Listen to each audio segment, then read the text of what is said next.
Hello guys, hello and welcome to my channel. कैसे हैं आप लोग दोस्तों। आज के वीडियो में मैं थोड़े से अनुभव बताना चाहती हूँ आपको, जो अलग अलग लोगों के संपर्क में आने से जो है पता लगे।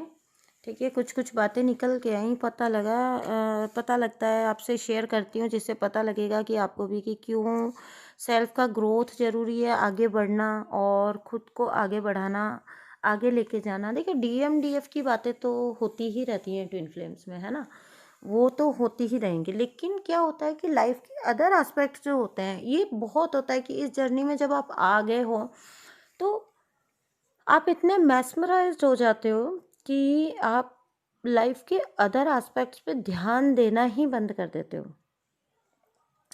सो इस टाइप से नहीं करना है। सेल्फ लव, सेल्फ ग्रोथ की जर्नी है ये। ओके, आपका मीन्स आप उतने ही अट्रैक्टिव बनोगे जितने आप खुददार बनोगे। जितने आप अपनी ग्रोथ करोगे, जितना आप खुद से प्यार करोगे, उतने ही ज़्यादा अट्रैक्टिव आप बनते जाओगे। ओके, सो उससे पहले एक बात और करनी थी मुझे आपसे शेयर कि जैसा कि आप में से बहुत से को पता भी होगा कि 30 नवंबर मंडे के दिन, कार्तिक पूर्णिमा के दिन जो है ल्यूनर एक्लिप्स है। ओके, ये 1 बजे से लेके दिन के 1 बजे से लेके और शाम के 5:22 तक रहने वाला है। ठीक है, और ये उपछाया एक्लिप्स है, तो इसका सूतक नहीं होता है। ठीक है, लेकिन आपको मंत्रा चैंटिंग और मेडिटेशन जो है वो बराबर करनी है। ठीक है, इतने टाइम में, इतने ड्यूरेशन में। और इसका प्रभाव जो है कहा जा रहा है कि टॉरस राशि पर सबसे ज़्यादा होने वाला है। ठीक है, सो ये मेरा बताने का ये था कि 30 नवंबर ध्यान रखिएगा। ठीक है ना, 30 नवंबर वैसे पता लग जाएगा, बहुत सी बातें चलने लग जाएंगी आसपास। ठीक है, तो 1:04 से लेके दिन के और 5:22 तक ल्यूनर एक्लिप्स रहने वाला है। ठीक है, सो ये थी एक बात। अब आ जाती हूँ बात के ऊपर।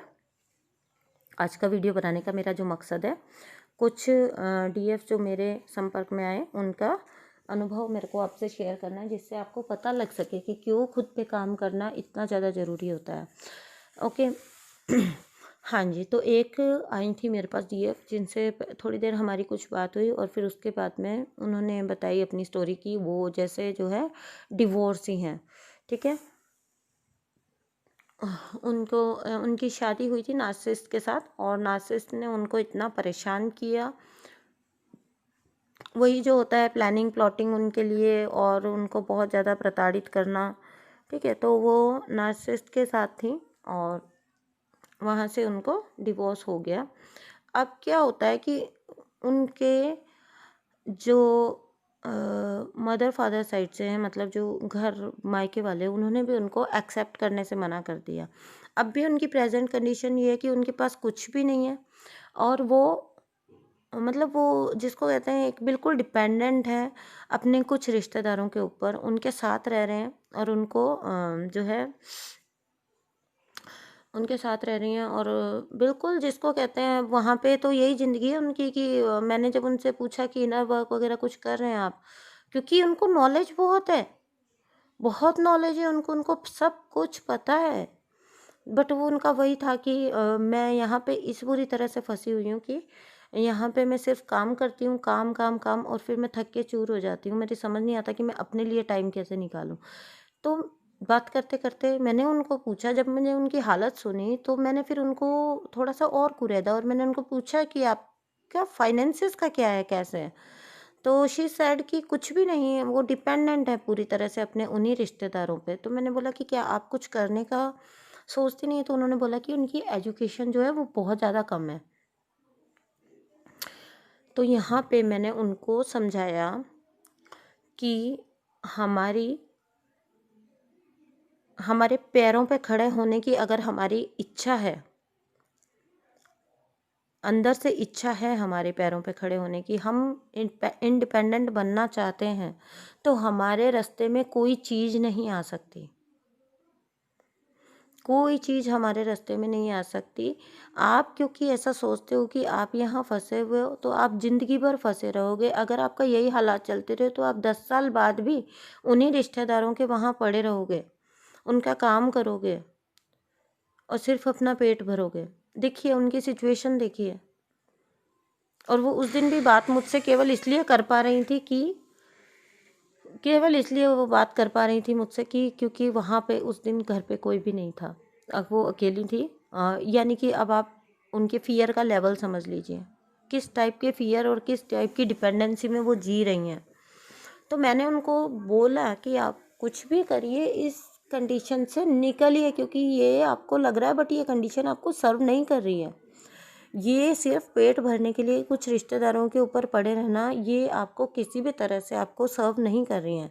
ये अलग बात है आप ट्विन फ्लेम है कि नहीं है कि गॉड नोज, ठीक है, लेकिन एक इंसान होने के नाते आपको सेल्फ का जो है सोचना बहुत ज़रूरी है। निकलिए उस सिचुएशन से। उनको मैंने बहुत काउंसलिंग दी इस बारे में और उनका यही था कि यस मैम मैं कुछ करूँगी ही करूँगी। अब मैंने उनको बोला कि अब मुझे जो नेक्स्ट अपडेट आपकी आनी चाहिए वो बिल्कुल ऐसी आनी चाहिए कि आप नहीं, बिल्कुल आप अपने लिए कुछ कर रहे हो, ठीक है, क्योंकि ये वाला जो सिचुएशन है इसमें तो आप 10 साल तक फंसे रहोगे तो भी आप वहीं के वहीं रहोगे। तो ऐसा होता है, ठीक है। बात ये नहीं है कि सेल्फ लव सबका अधिकार है, सबका, चाहे कोई ट्विन फ्लेम्स है या नहीं है। सेल्फ लव, इस दिन ज़िंदगी में आए हैं, इतनी कीमती ज़िंदगी भगवान जी ने दी है, उसको रिस्पेक्ट करना, उसको अच्छे से जीना हम सबका फ़र्ज बनता है। उस लाइफ को रिस्पेक्ट करिए। ओके, तो ये तो था एक अनुभव। नाउ कम्स द सेकंड, मेरा जो एक्सपीरियंस हुआ। सेकंड एक्सपीरियंस मेरा ऐसा हुआ कि देयर वाज अ गाय जिसने मुझसे कांटेक्ट किया कि मैम मैं जो सो एंड सो, जो उनका नाम था वो बताया उन्होंने। एंड आई वाज लाइक, मैंने थोड़ा बातचीत स्टार्ट कर दी and then suddenly I asked him कि अब यही जो मेरा हमेशा से रहता है, मैं ये जब भी किसी से बात करती हूँ तो उनके लाइफ के फाइनेंशियल जो होती है स्टेट उस पर ज़रूर बात करती हूँ कि क्योंकि वो तो बहुत ज़रूरी है। आप क्या करते हैं 3D में, जब आपको ये पता लगता है कि आप स्पिरिचुअलिटी में हो, तो एक बहुत बड़ा मिसकंसेप्शन है कि स्पिरिचुअलिटी का मटेरियल लाइफ से कोई लेना देना नहीं है। जैसे कि कुछ दिन पहले मेरी एक एक टीएफ मेरी फ्रेंड थी, उनका भी यही कहना था कि मैं लाइफ टाइम यही सोचती रही, काफ़ी टाइम में यही सोचती रही। अभी तो उन्होंने बहुत खैर अपने मटेरियल एस्पेक्ट पे काम करना स्टार्ट कर दिया, लेकिन वो उनका कहना था कि मैं मनी को ईविल समझती थी, ठीक है, पैसा दुश्मन है। क्योंकि बचपन से उन्होंने कुछ ऐसी कंडीशंस देखी थी जहाँ शायद पेरेंट्स हर वक्त कमाने में ही लगे रहते थे या ऐसा कुछ, या शायद पैसों को लेके कुछ घर में जो भी सिचुएशंस क्रिएट हो जाती थी। तो शी वॉज लाइक कि मुझे लगता था कि पैसा ही सब मुसीबतों की जड़ है। तो ना ऐसा वाला नहीं करना है। स्पिरिचुअल लाइफ में आने का मतलब ये कतई भी नहीं है कि आपका कुछ 3D से कनेक्शन कट गया है या यहाँ, जब तक जिएंगे इधर ही रहना है और जब तक इधर जीना है तब तक पैसे के बिना काम नहीं चलने वाला। ओके, आप खुद पे वर्क करोगे, अपने लिए हीलिंग ले सकते हो। अगर आप 2 पैसा कमाते हो तो अपने लिए हीलिंग ले सकते हो, आप अपने को बहुत सारी चीज़ें कर सकते हो। किसी से आप सेशन लेके अपना प्रॉपर हीलिंग गाइडेंस वगैरह ले सकते हो, अपने आप के लिए कर सकते हो चीज़ें, अपना कुछ इन्वेस्ट करके आगे कुछ आगे लाइफ के अंदर कर सकते हो, और वही आपका कॉन्फिडेंस बिल्ड करेगा। ये लाइफ, स्पिरिचुअलिटी लाइफ का एक एस्पेक्ट है, एक एस्पेक्ट आपकी लव लाइफ है और एक एस्पेक्ट आपकी मटेरियल लाइफ भी है। तो उसको भी पैरेलल रख के चलिए प्लीज़। हाँ जी, तो मैं कह रही थी कि एक मेरे कांटेक्ट में आए थे, ही वॉज अ मेल, और जब बात कर रहे थे तो बातों में जैसे स्टार्ट हो गई बात, थोड़ी देर तो मैंने बात की, क्योंकि क्या हो रहा है, वीडियोस देख देख के नॉलेज सबको आ रही है। तो बातचीत का वो लेवल था कि आई वॉज लाइक कि हाँ ठीक है ना, बातचीत का लेवल ऐसा था। सडनली ही सैड कि मेरा वही, जैसे मैं फाइनेंशियल एस्पेक्ट पे आई उनके, तो ही सैड कि मैम अभी तो मैं स्टडी कर रहा हूँ ना। आई वॉज लाइक आपकी मतलब उस बंदे की आवाज़ से वो नहीं लग रहा था कि वो स्टडी कर रहा है। फिर मैंने उनको पूछा कि आप क्या कर रहे हैं, तो ही सैड कि मैम मैं 12th में हूँ। और आपको पता है आई वॉज सो शॉक्ड। वो 12th में, क्योंकि उनका जो पहले चैट आया था उसमें उन्होंने व्हाट्सअप जो उन्होंने किया था उसके अंदर उन्होंने ये लिखा था, मैम मैं 3 साल से सेपरेशन में हूँ, मुझे गाइड करिए please. Now you can understand the level. Today he is 18, 12th class में है, और 3 साल से वो बोल रहे हैं कि ये सेपरेशन में है। तो अब आप ये बताइए कि 3 साल से सेपरेशन में होने का मतलब है कि 15 साल की उम्र से। एंड दैट गर्ल वॉज 16, वो लड़का 18 का है और गर्ल 16 की है। And at that time that girl was 13 जब इन लोगों का सेपरेशन आया था, सो कॉल्ड सेपरेशन। क्योंकि कहीं ना कहीं से ट्विन फ्लेम्स वीडियोस मिल जाते हैं, देख लेते हैं तो समझ लेते हैं कि हम भी यही हैं। मैंने उन्हें बहुत समझाया, मैंने उन्हें बोला बेटा मैं आपसे बहुत बड़ी हूँ। जब मुझे उनकी एज का पता लग गया मैंने उनको बोला मैं आपसे बहुत बड़ी हूँ, मैं आपको समझा रही हूँ, प्लीज़ इन चक्करों से निकल जाइए। मैं आपको जज नहीं कर रही हूँ कि आप ट्विन फ्लेम हो या नहीं हो, वो आपकी डीएफ है या नहीं है, मैं आपको जज नहीं कर रही हूँ। आप मान लीजिए आप ट्विन फ्लेम हैं, क्योंकि उनको बड़ा श्योर था कि वो ट्विन फ्लेम है। मैंने बोला चलिए ये भी मान लीजिए कि आप ट्विन फ्लेम हैं, still your first duty is to अपने पैरों पे खड़े होइए, पहले बातचीत कर, सॉरी अपने ऊपर वर्क करके, बातचीत बंद है उसके लिए खुद को रोक के, अपनी पढ़ाई को रोक के, अपनी लाइफ को रोक के मत बैठिए। अगर वो आप ही की ट्विन है तो कहीं किधर भी नहीं जाने वाली, वो उधर ही आके आपके आगे खड़ी हो जाएगी। बट उसके लिए आपको अभी लाइफ में बहुत जर्नी करनी है। You are only 18। उस लड़के की मैंने इतनी काउंसलिंग की क्योंकि मुझे बहुत ज़्यादा था कि ये लड़का, इसे कुछ भी नॉलेज नहीं है, ये सिर्फ ट्विन फ्लेम्स के वीडियोस देख के आया है मेरे पास। तो ऐसे ऐसे भी एक्सपीरियंसेस होते हैं, ठीक है। सो यहाँ पे मेरा बताने का ये था मकसद कि कोई भी है, कोई भी है, आप ट्विन फ्लेम बाद में हैं, चाहे आप नॉर्मल सोल हैं, चाहे आप ट्विन फ्लेम हैं, चाहे आप स्पिरिचुअल पर्सन हैं, कुछ भी हैं आप, अपने फाइनेंशियल एस्पेक्ट को कभी मत नकारिए। वही आपका कॉन्फिडेंस बिल्ड करेगा, वही आपकी लव लाइफ को बिल्ड करेगा। क्यों लव लाइफ को आप कैसे चला लोगे भैया, प्यार से पेट थोड़ी ना भरता है। अभी तो ऐसे ऐसे और अनुभव है, मैं आपको और बताऊंगी हर वीडियो के अंदर। ऐसे ऐसे अनुभव आ रहे हैं कि बस पूछिए मत। तो लव लाइफ भी आपकी तभी बिल्ड होगी जब आपका मतलब बेस अच्छा होगा।